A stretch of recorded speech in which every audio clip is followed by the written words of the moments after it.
할렐루야. 오늘 말씀 속에서 우리 어제에 이어서 하나님께서 광야에 주신 새로운 양식을 보게 됩니다. 어제 우리가 보았던 하나님께서 주신 새로운 삶의 광야의 모습은 무엇이었습니까? 그들이 애굽에서 나와서 가지고 있던 물 양식이 다 떨어져 갈 때 하나님께서는 이제 앞으로 살아갈 광야를 버틸 이 새로운 물을 주셨는데, 그 새로운 물은 쓴물이 단물이 되는 하나님의 기적의 역사요, 그리고 이스라엘 백성들이 하나님을 향하여 순종을 했었을 때 얻어지는 하나님의 능력의 물이었습니다. 그래서 이스라엘 백성은 앞으로 이 물이 없는 광야를 어떻게 걸어가야 되는가, 하나님의 말씀을 듣고 하나님의 말씀대로 멈추며 하나님대로 말씀대로 행할 때 그곳에서 반석에서 샘물이 나고 쓴물이 단물이 되는 역사를 경험하게 될 것이다. 그것이 바로 앞으로 그들이 먹어야 될 물이다. 하나님께서 광야 1년 동안의 삶을 그렇게 정리를 해주셨습니다. 그렇게 그들이 이 마라라는 쓴물이 있던 지역을 지났을 때 곧 엘림이라는 곳에 이르렀습니다. 우리 인생길도 항상 좋은 일만 있는 것이 아니라 나쁜 일이 있을 수도 있고, 나쁜 일이 있은 후에는 그 어려움을 우리가 잘 이겨냈을 때 하나님께서 또한 엘림과 같은 좋은 나를 주시고 또 힘을 주시는 것입니다. 그래서 너무 괴롭다고 어렵다고 우리가 힘들어하고 절망할 필요도 없고, 또 너무 마냥 또 즐겁다고 거기에 우리가 안주할 필요도 없는 것이, 우리는 어쨌든 광야를 걸어가야 되고, 또한 그 광야 속에서 하나님이 주시는 공급하시는 물과 생수를 먹고 살아야 되는 사람, 목적지가 분명히 있기 때문입니다. 그리고 난 후에 이제 오늘 이스라엘 백성은 또 다시 시내산을 향하여서 걸어가게 됩니다. 그렇게 시내산을 걸어갈 때 그들이 신광야라는 곳에 이르렀습니다. 이 신광야라는 곳에 이르렀을 때는 이제 다시 그들에게 15일, 그러니까 총 애굽에서 벗어난 지 15일이 되던 날이었습니다. 그러니까 15일이면 그들이 애굽에서 준비해 놓은 이제 그 음식들이 다 바닥이 나기 시작하고 이제 뭔가 새로운 것을 먹어야 되는 상황에 도착을 했습니다. 이때 이스라엘 백성들은 다시 광야에서 앞서 마라에서 모세를 원망했듯이 지도자들을 향하여서 또 비난의 손길을 드는데요. 우리 함께 우리 3절의 말씀을 같이 한번 읽어보겠습니다. 3절입니다. 시작. 이스라엘 자손이 그들에게 이르되 우리가 애굽 땅에서 고기가마 곁에 앉아 있던 때와 떡을 배불리 먹던 때에 여호와의 손에 죽었더라면 좋았을 것을 너희가 이 광야로 우리를 인도하내어 이 온 회중이 줄여 죽게 하는도다. 여러분, 이 원망을 통해서 무엇을 보십니까? 그들이 사실 15일 전만 해도 전혀 다른 얘기를 했었습니다. 어떤 얘기를 했나요? 우리가 죽어도 좋으니까 이 애굽의 폭정에서 우리가 자유케 되고 싶다. 자유가 아니면 죽음을 달라. 이러던 사람들이었습니다. 그런데 하나님께서 그들을 출애굽시키시고 광야로 인도하셔서 진짜 소위 말해서 완전한 자유를 그들이 얻게 되었습니다. 하지만 완전한 자유의 그 과정은 결코 그냥 공짜로 얻어지는 것은 아니었습니다. 광야에서의 진군과 또한 거기서의 생존이 그들의 눈앞에 서 있게 되는데요. 그러한 광야의 생존 환경 속에서 괴로움을 느낀 나머지 그 자유의 가치를 잃어버리게 되죠. 자유보다 차라리 노예처럼 먹고 사는 게 훨씬 낫었다. 여러분, 우리의 모습도 거의 비슷하지 않습니까? 우리가 원망과 불평을 자주 반복하는 이유는 무엇입니까? 눈앞의 것만 보기 때문입니다. 우리가 살아온 삶의 모습을 돌아본다던가, 아니면 우리 자신의 모습을 다시 한번 되짚어 본다든가, 아니면 우리가 앞으로 나아가야 될 길을 우리가 다시 새겨보면 눈앞의 것으로 인해서 울고 웃는 일은 예전보다는 덜 할 것입니다. 하지만 눈앞의 것만 보이는 일을 반복하다 보면 어쩔 수 없이 이스라엘 백성들처럼 자기가 한 말을 뒤집는 원망과 불평의 늪에 빠지게 되는 것이죠. 우리가 이분들을 보면서 여러 가지로 비난하고 이해가 안 되고 또 여러 가지로 욕을 할 수도 있겠습니다. 그런데 저는 그걸 한번 권해드리고 싶어요. 광야를 한번 가보시면 됩니다. 그 광야에 가서 그 끝도 없이 펼쳐지는 그 사막과 같은 그 황량함 속에서 서서 한번 걸어보세요.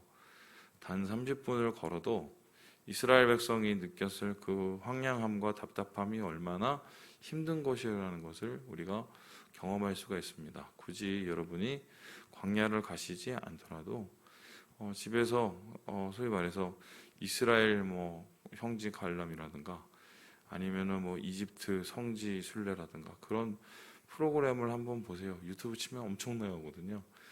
거기에 그 사막과 광야에 서 있는 그 사람들의 한번 여정을 보십시오. 이게 그냥 철없는 이야기는 아니라는 것을 우리는 분명히 알게 되죠. 어쨌든 흥미로운 것은 이렇게 자유의 가치를 완전히 땅에 떨어뜨려 놓는 이들, 그리고 여호와께서 그들을 살리시는 분이 아니라 오히려 그들을 죽이는 분이라고 이렇게 가정하는 이 사람들, 어떻게 보면 신성모독에 가까운데요. 이 신성모독에 가까운 얘기가 이제 이전에 바로 수르 광야에서 원망을 하던 그 원망보다 더 깊어진 원망이 되었고요. 뿐만 아니라 더 흥미로운 것은 수르 광야에서는 모세에게만 원망을 했는데 이제는 모세와 아론에게 동시에 원망을 하게 됩니다. 왜 두 명을 이제 싸잡아서 욕을 했을까? 제 생각에는 아마 모세가 이것을 전체적으로 감당을 못한 나머지 이 아론과 같이 짐을 졌다고 생각을 해요. 그런데 역시 그 앞에 선 사람들은 항상 욕을 먹게 되죠. 그래서 이러한 듣도 보도 못한 원망 속에서 우리를 죽이시는 하나님에 대한 원망을 들은 모세, 어떻게 보면 굉장히 답답했을 것이고 앞서 이 수르 광야에서처럼 하나님 앞에 엎드리고 부르짖었을 것입니다. 그런데 이 부르짖음 끝에 하나님께서 그들에게 응답을 하시는데요. 그 응답은 하나님이 새로운 양식을 주시겠다는 약속이었습니다. 우리 함께 4절의 말씀을 같이 한번 읽어보도록 합니다. 4절입니다. 시작. 그때 여호와께서 모세에게 이르시되 보라, 내가 너희를 위하여 하늘에서 양식을 비같이 내리니 백성이 나가서 일용할 것은 날마다 거둘 것이라. 이같이 하여 그들이 내 율법을 준행하나 아니하나 내가 시험하리라. 여러분, 애굽에서는 애굽의 먹거리가 있었지만 광야에서는 광야의 먹거리가 필요합니다. 또한 가나안에 도착했을 때는 가나안의 먹거리를 먹어야 됩니다. 우리의 인생이 예수를 믿을 때와 예수를 믿지 않을 때의 모습이 똑같으면 그것은 옳게 믿는 것이 아닙니다. 그렇다면 애굽에서의 먹거리와 광야에서의 먹거리는 무엇이 다를까? 물론 다양성과 또 품질을 따지려면 애굽의 먹거리가 더 나을 수도 있겠습니다. 워낙 비옥한 토지에 또 여러 가지의 향신료들과 또 여러 가지의 음식 문화가 발달되었기 때문에 이들의 말처럼 소위 말해서 고기가마 앞에서 고기를 씹었을지도 모르겠어요. 하지만 이 광야는 그에 비해서는 굉장히 단조롭고 누추합니다. 하지만 이 광야의 먹거리는 애굽의 먹거리와 큰 차이가 있습니다. 오늘 16장 4절에 그 하나님께서 주시는 광야의 먹거리의 가장 큰 차이점을 세 가지로 이야기를 하고 있죠. 이것을 참 잘 살펴보면 우리가 지금 광야 같은 인생을 살고 있지 않습니까? 우리의 삶이 예수 믿고 구원받은 후에 바로 가나안인 천국에 들어가는 것이 아니라 이 땅 광야 속에서 광야 같은 삶 속에서 우리가 인생을 걸어가고 있죠. 그럼 이 인생을 걸어가면서 우리가 먹어야 될 하나님이 주시는 이 새로운 양식, 광야의 양식은 무엇일까? 16장 4절을 보니까 첫 번째 그 양식이요, 바로 하늘에서 비같이 내리는 양식이라고 말을 합니다. 그러니까 하나님께서 광야에서 주시는 양식은 첫 번째로 하늘의 양식입니다. 하늘의 양식. 실제적으로 이 하늘의 양식이 어떻게 이루어졌습니까? 우리 함께 우리 7절의 말씀을 같이 한번 읽어보도록 하겠습니다. 7절의 말씀입니다. 시작. 아침에는 너희가 여호와의 영광을 보리니 이는 여호와께서 너희가 자기를 향하여 원망함을 들으셨음이라. 우리가 누구이기에 너희가 우리에게 대하여 원망하느냐. 분명히 밤에 잘 때는 웃었어요. 그런데 밤에 자고 나서 아침에 눈을 떠보니까 광야의 곳곳에 이 만나가 내려온 것입니다. 그래서 학자들은 이 만나가 도대체 무엇일까 했었을 때 바로 이것이 이슬과 같이 맺혀지는 것이 아니었을까. 그러니까 새벽에 이슬이 맺히잖아요. 그 이슬처럼 이 하늘에서 떨어지는 것이 아니라 이 광야에서 여러 곳에서 맺혀지는 그 흰 무엇인가가 아니었을까. 이것을 거뒀을 때 그들이 도대체 이것이 뭔지를 몰랐기 때문에 이랬어요. 만이 뭐냐면 영어로는 wash요, 우리나라 말로는 무엇입니다. 그래서 만나라는 것의 뜻은 무엇이지 이 얘기예요. 그래서 하나님께서 이 하늘에서 주신 이 만나이기 때문에 생전 처음 본 거죠. 그런데 분명히 아침에 열어보면 있습니다. 그래서 만나는 사람이 준 양식이 아니라 하나님이 주신 양식입니다. 인생을 우리가 이 광야같이 살아갈 때 예수 믿고 난 다음에 삶은 어떻게 바뀌어야 되느냐? 우리는 사람이 주는 음식을 먹고 사는 게 아니라 하나님이 주신 음식을 먹고 삽니다. 똑같이 삼시세끼를 먹고 똑같이 우리가 배달 음식을 먹을지라도 사람을 의지해서 먹는 이 음식을 먹으면 우리의 삶은 배탈이 날 수밖에 없지요. 반면에 하나님을 의지하고 하나님을 통해서 얻기를 소망하고 주님 앞에 기도함으로 얻는 삶의 양식은 바로 그것이 도대체 무엇인지 모르는 양식일지라도 우리의 배를 채우고 또한 광야를 다시 걸어갈 수 있는 힘을 주신다는 것입니다. 그래서요, 예수 믿는 사람은 광야 같은 삶 속에서 주님이 주신 양식을 먹어야 됩니다. 여러분, 그렇다면 그 주님이 주신 양식은 무엇일까요? 여러 가지 해석이 있겠지만 예수님께서는 이 양식에 대한 이야기를 하셨습니다. 언제 하셨습니까? 십자가에 못 박혀 죽으시기 전날 제자들과 함께 얘기하셨어요. 떡을 떼시면서 그리고 포도주를 나누면서 이것은 나의 뭐라고 그러셨습니까? 살이고 피다. 그러니까 우리가 함께 먹어야 될 이 하늘의 양식은 바로 예수님입니다. 예수님을 식인처럼 뜯어먹느냐? 그게 아니죠. 예수님의 은혜, 예수님의 우리를 통한 희생, 그 십자가의 사랑을 먹으며 우리는 살아야 되죠. 바로 그러한 이 만나의 인생을 먹으며 살아가는 인생, 하늘에서 내려온 음식을 먹어야 이 광야를 걸어갈 수 있다. 주님이 말씀하고 있습니다. 두 번째로 하나님께서는 이 4절을 통해서 말씀하시기를 백성이 나가서 일용할 것을 날마다 거두어야 된다라고 말씀했습니다. 그래서 만나는 하늘의 양식이자 동시에 두 번째로 일용할 양식이었습니다. 일용할 양식이요.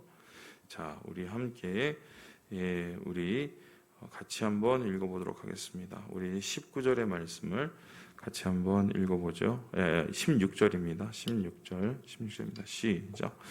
여호와께서 이같이 명령하시기를 너희 각 사람은 먹을 만큼만 이것을 거둘지니 곧 너희 사람 수요대로 한 사람의 한 오멜씩 거두되 각 사람이 그의 장막에 있는 자들을 위하여 거둘지니라 하셨느니라. 광야에서 주신 하나님의 만나는 바로 일용할 양식입니다.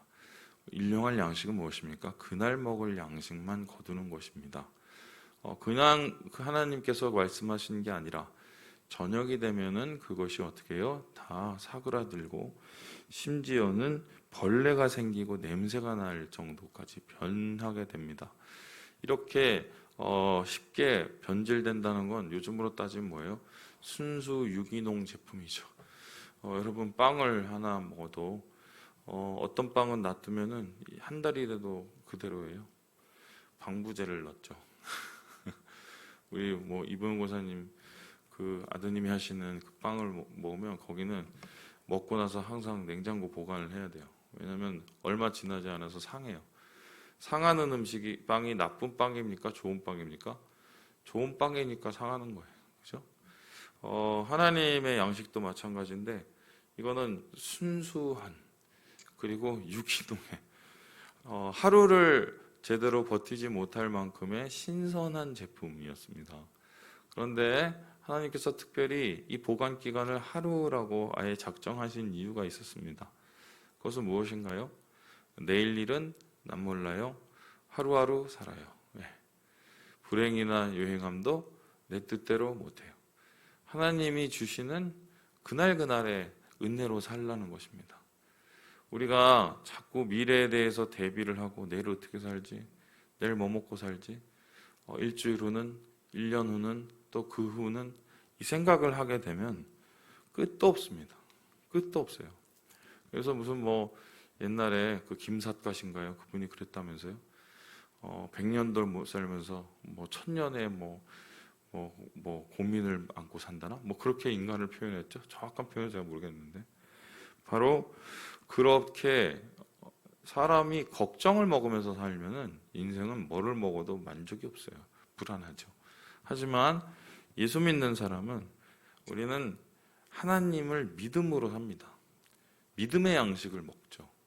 주님이 내일도 나를 채워주시고 붙잡아 주실 것이라는 그 확실한 믿음으로 먹고 삽니다. 교회가 바로 그런 곳이죠. 교회의 재정을 고민하고 여러 가지로 계산하기 시작하면 한도 끝도 없습니다. 예전에 제가 있었던 교회에 한 장로님이 이제 재정을 맡게 되었습니다. 그분은 소위 말해서 그 기업에서 굉장히 뭐 CEO도 하시고 또 여러모로 이 계산과 또한 수학에 능하신 분이었어요. 그런데 그분이 소위 말해서 교회 재정을 담당하셨을 때 답이 안 나오는 거예요. 뭐 갚아야 될 돈 또 치러야 될 여러 가지 뭐 기본적인 돈이 들어가는 거 이 뭐 계산기 뚫어보다도 계속 안 나오는 겁니다. 그래서 어떻게 했냐면 제일 먼저 한 게 우리 교육자들을 좀 괴롭히기 시작하셨어요. 너무 비싼 거 먹지 말라고.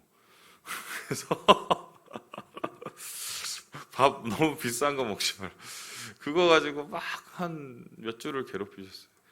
근데 우리가 비싼 게 먹는 게 아니고 강남이라 싼 밥이 없어요.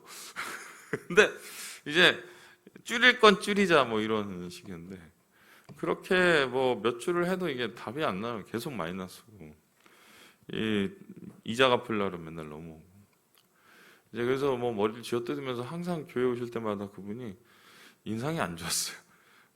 한편으로는 참 안타깝죠. 뭐 재정 맡으시니 얼마나 힘들까. 근데 그 전까지 몇 년 동안 재정을 맡으신 장로님이 있는데 똑같은 장부를 가지고 그분은 그런 식의 표정은 안 줬습니다. 예. 뭐가 다를까?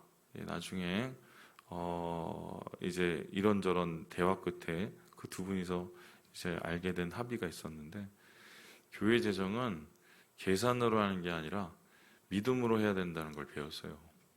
물론 감당할 수 있을 만큼의 어느 정도의 헤아림은 있어야겠지만 그것도 거기서 끝나는 것이 그걸로 모든 것을 할 수 있는 게 아닙니다.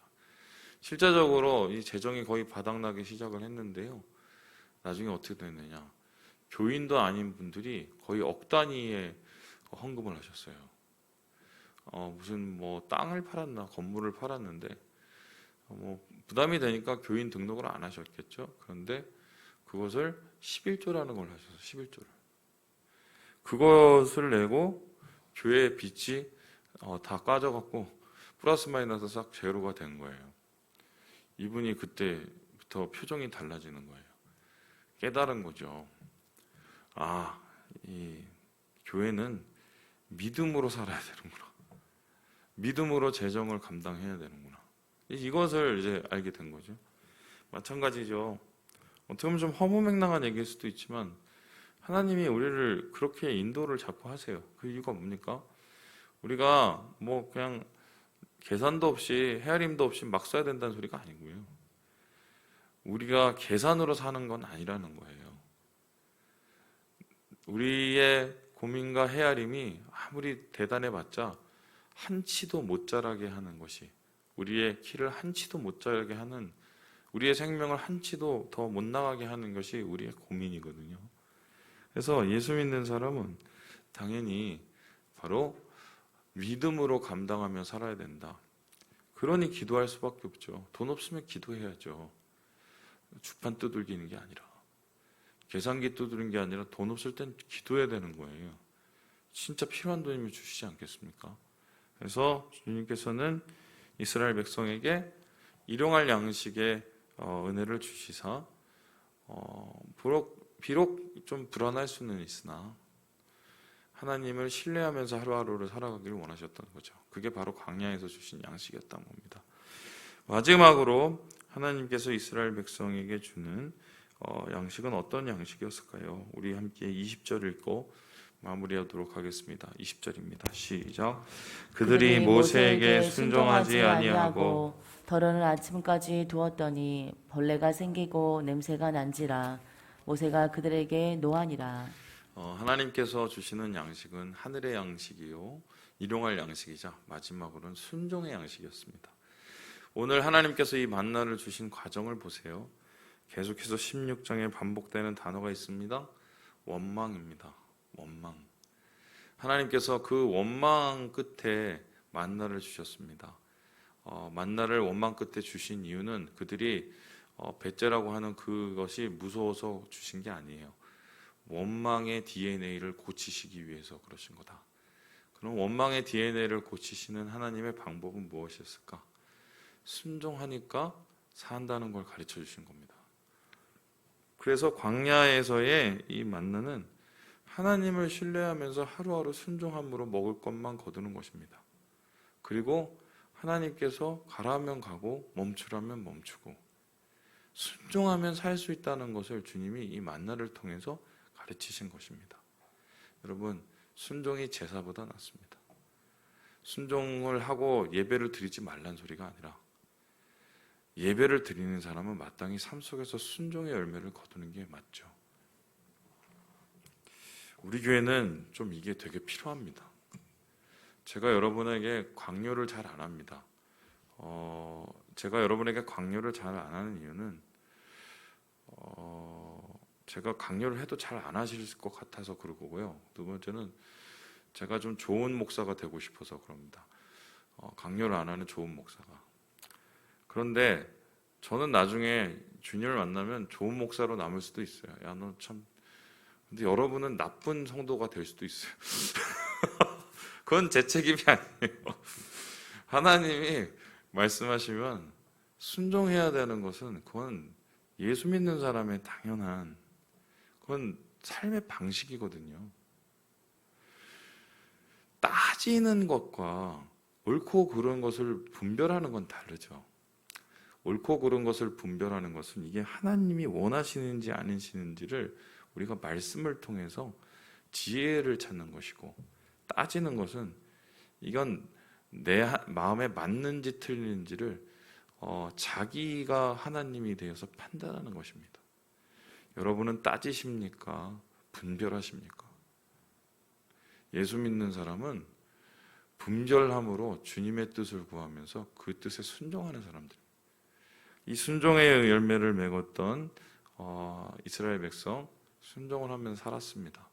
불순종을 하면 다 죽었습니다. 바로 이것이 광야에서 주신 하나님의 새로운 삶의 모습이자 양식이었다는 것. 오늘 좀 말씀이 길었습니다. 말씀 마칩니다. 주님 안에서 이런 하늘의 양식, 일용할 양식, 순종의 양식을 먹으시면서 오늘 하루도 승리하시는 우리 주의 백성 되시길 주님의 이름으로 축원합니다.